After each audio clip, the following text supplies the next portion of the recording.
support Palestine and the Gazan people for a very simple reason. It's the right thing to do. They want what I have, and that's freedom. These Palestinians, you hear that they're horrible terrorists and they're going to kill you.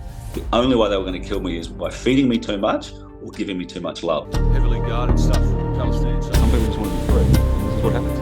To shoot me in the leg if they didn't run. They all ran to protect me, not themselves. Do you like this?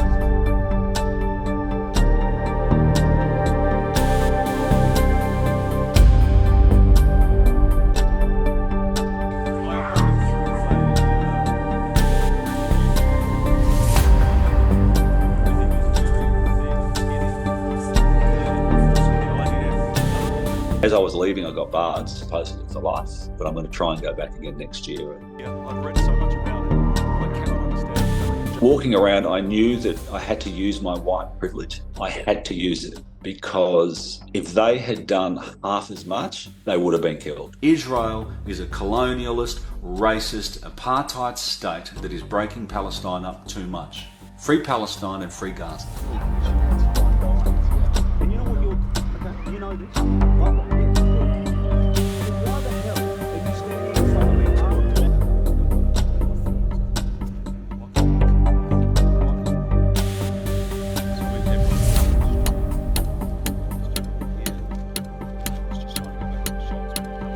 So I'm in Hebron in another street. This gentleman here is just trying to go back to his shops, being held up by soldiers, which I think happens a lot.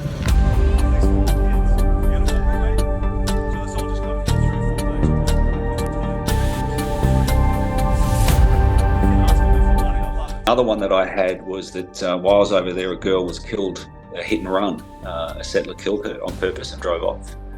She was 5 years old. I went to visit the family, and when I got to the family, the soldiers knew I was coming, and they started harassing me at the front and threatening me. But then when we finally got to spend time with the family, to see these kids that were broken, not having time to grieve because there's soldiers standing at the front of their house, ready to continue dehumanizing them. So they do not get a chance to grieve. And the Palestinians, they're told that it's their fault that they're dying because they're terrorists or they're criminals. Those moments, I'm getting goosebumps, will never ever leave me. Let me ask something. I'm over here for respecting this family because you had someone die. Yeah. Then why the hell are you standing in front of me, armed like this, in front of their family after they've just lost somebody? I call it harassment. Any other country in the world, you couldn't do this. Don't push me. I asked from you to delete the And I picture. said no. I said no. I said I didn't take a picture. This is harassment again. I want to ask you a question. Okay. Are they armed? Are they armed? Do they carry guns? Do these people carry guns? I don't know. Do they?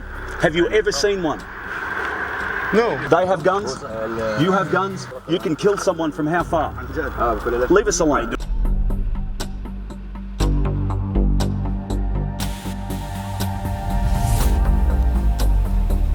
Still went to normal media and they were always saying, the way their rhetoric, the way they speak is the Palestinians are terrorists. If a Palestinian is killed, it's only because they're a terrorist. If an Israeli is killed, it's a loving father, loving daughter, son, mother. And so I started just digging around a little bit and things started to really stick out that it just wasn't right.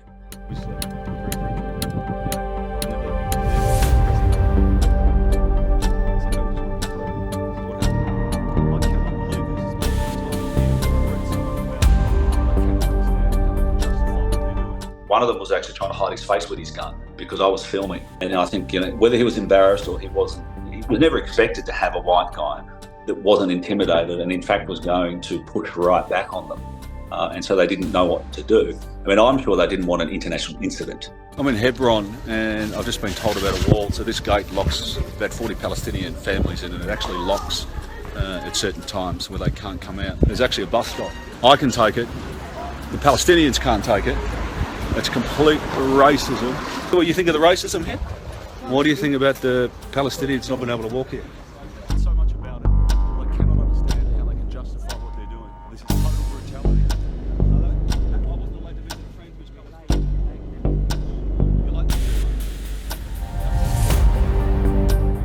I went back to Sheikh Jarrah to visit him at a different time.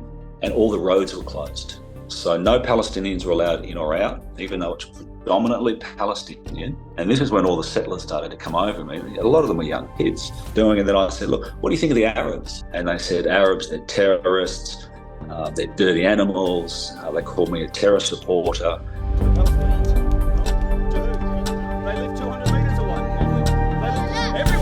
A dozen jeeps, bulldozers came in. They bulldozed the house. There were schoolgirls in their school uniforms standing, watching this. Settlers watching.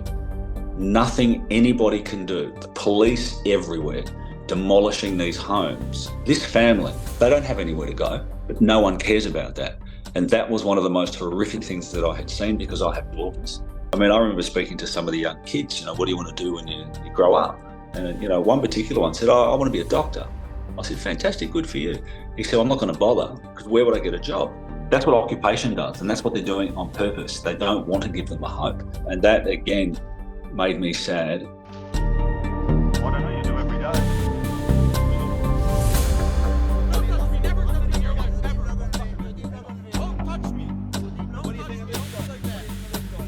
We drove up there. There were soldiers in front of the play equipment, and they've held their guns straight up.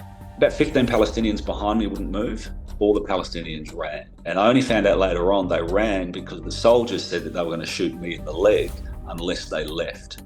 This was my first experience, and there's a short video out there somewhere where they were holding their M16s up right towards my head.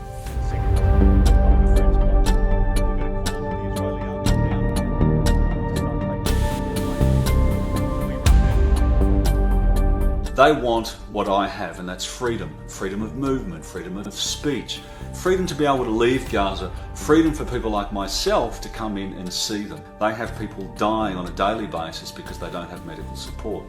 Israel can pick them off via sniper, via Apache helicopters, by bombs, and the world sits by idly and does nothing. The people of Palestine do not want our charity. They want to live. They want their children to be able to live in freedom. They want their children to be able to grow up without having their mothers and fathers killed.